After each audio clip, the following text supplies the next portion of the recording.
What's up guys, Adam here from Kinetics Physiotherapy, here with another video. This time we're looking at lateral hip pain.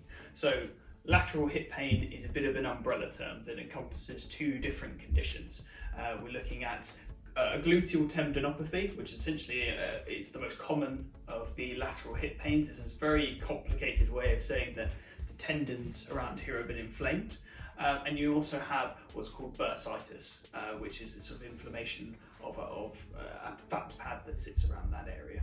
So out of the two, the first one, which is the most common, which is the gluteal tendinopathy. So looking at that a bit closer, what that essentially is you've got your buttock muscles here, and what they do is they start around your sacrum and the top of the pelvis here, and they travel across and into this bony bit on the outside of the hip. And that's where they attach into. And essentially, as those muscles come across into this area and these tendons, they turn into a sort of a rope-like structure where the muscles do as they approach that bone and when they attach into it. And that rope-type structure is the tendon, and that's what often gets irritated around here. It's usually quite sore to touch around there if you do have lateral hip pain. And it's usually caused by the fact that those muscles around here aren't strong enough to keep up with the demands you're putting them under on a daily basis. And what that does is if they're not strong enough, they're putting extra pressure on that tendon's not able to cope with it, so it becomes inflamed and irritated, and just gives you a lot of pain, really. And the other one is hip bursitis, which is usually if you're looking at about 10 people with this pain around here, that's usually about one or maybe two of them. It's a lot less common, where essentially as those tendons come across and attach into this bony bit on the outside of the hip here, essentially to stop the tendons from rubbing onto the bone, there's a fat pad that everyone has, and that pad can get inflamed.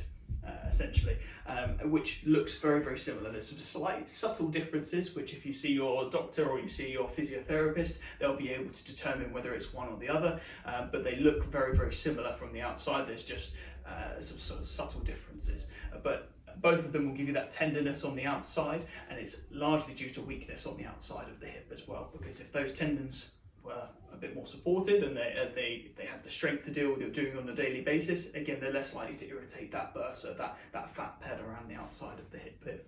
So both of them can be addressed with strengthening exercises, which we're going to look at today. We'll look at sort of three really simple things that you can do on a daily basis, which can really, really help with lateral hip pain.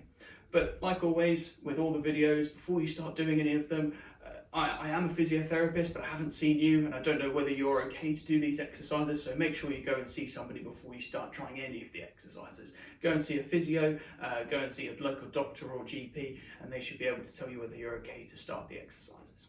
So, with that being said, we're going to look at the exercises to strengthen the outside muscles around here. So what you're going to need, something I prepared earlier, one of these sort of exercise bands. And if you want to buy sort of the one that I'm using here, the one I'm using comes in a big roll and you can cut it to length, and I've just tied it around in a loop. I'll leave a link in the description if you want to get the same one, essentially. But what we want to look at, need it round in a loop. Some exercise bands already come in a loop, even better.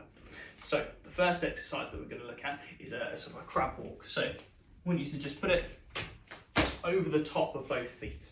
Okay, and then what you're going to do, have your feet shoulder width apart, and there's a bit of tension already in the band. And what you want to do is bend the knees ever so slightly. Don't need to go into a real significant squat, just maybe a quarter squat. A little bit of a bend in the knees, and then what you want to do is keep that tension there and just do some really small steps to the side, and then come back the other way. And what you don't want to be doing, shouldn't be any excessive movement up here. What I don't want to do is see this sort of thing. It's not going to help as much. You've got to keep the pelvis as stable as you can, and just really small steps to the side, and really small steps to the other side. So as you can see, I'm just walking the length of my mat here. That's absolutely fine. I'll just walk up and down a few times. You should feel it start to switch on the muscles around the outside of the hip here. Okay? That's exercise number one. Exercise number two. Again, we're going to use the band here, but we're just going to move the positioning of it. So this time, I'm going to tie it around the knees here.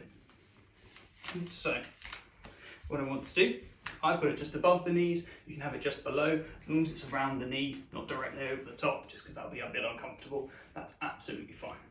So again, feet sort of roughly shoulder width apart, maybe slightly further, and I've rotated my feet out a little bit just to make it a bit easier. But we're just going to look at a squat. But when you're doing a squat, I want you to try and push your knees out against the band. Imagine your knees are going to come over your little toes, so really far out, and it should push against the band. So as you come down, pushing out and back again. So pushing out here. What I don't want to see is the band pulling your knees together, because that's putting pressure on the outside of the hip, and that might have been part of the reason why you've started getting this problem. A lot of people, when they have a bit of weakness here, whenever they go, say, up and down stairs, you might see a bit of rotation in. It's because these muscles here aren't able to stabilize and keep the knees out. So, squatting down, make sure you're pushing out against the band. Okay, you can see mine shaking slightly. But just go, don't worry about the depth of the squat, just do what's comfortable.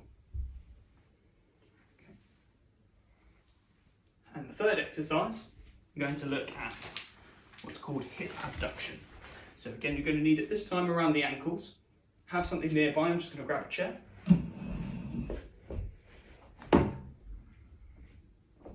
So I've just got this here for a bit of support. We're not worried about balance. This isn't a balance exercise. So if you do need support, absolutely fine. So band around the ankles, or you can have them similar to what we had it before, around the feet. Both are fine. I prefer to have it around the feet just because it doesn't ride up the legs. Hold on to your support if you need it. The body is going to stay as straight as possible. And then what you're going to do is then keep the body straight, lean over to this side slightly, put your weight onto one leg, and you're going to lift this leg out to the side and back again. Don't worry about how far you go, just go as far as you can. You should feel these muscles around the outside of this hip start to engage. You might even feel it in the leg you're standing on, because again, those muscles around there, what they also do is when you stand on one leg, so when you're walking, they stop your hip from leaning out to the side. So those are going to engage on this leg while you're holding on to here. So you might feel it working on this side as well as on this side. So around here. So when we're looking at this exercise in particular, the main sort of poor form that we see is as the leg comes out, the body comes over to try and give it a bit more power to go out to the side. We don't want to see that. That's not targeting what we need it to. So keep the trunk upright. It should be just the leg moving out to the side, like so. Okay. And slow and in control. Shouldn't be a quick movement. And stop there. So with all of these exercises, you should be looking, when we're looking at building up strength, between 8 and 12 repetitions. That's the optimal amount to be building up strength. And try and do 3 sets if you can. So do 8 to 12, have a rest. So if you do one after the other, have a bit of a breather, see how it feels. If it's sore, don't worry about the rest of the repetitions. These exercises should not be painful. At most, they might be a little bit uncomfortable because we're working an aggravated area, but you shouldn't be really gritting your teeth to push through this and tears rolling down your face. You're just going to make it more sore. So at most, a little bit of discomfort. And if you do get any pain, stop and go and see somebody, get it checked out. Make sure that you're doing the right exercises, okay?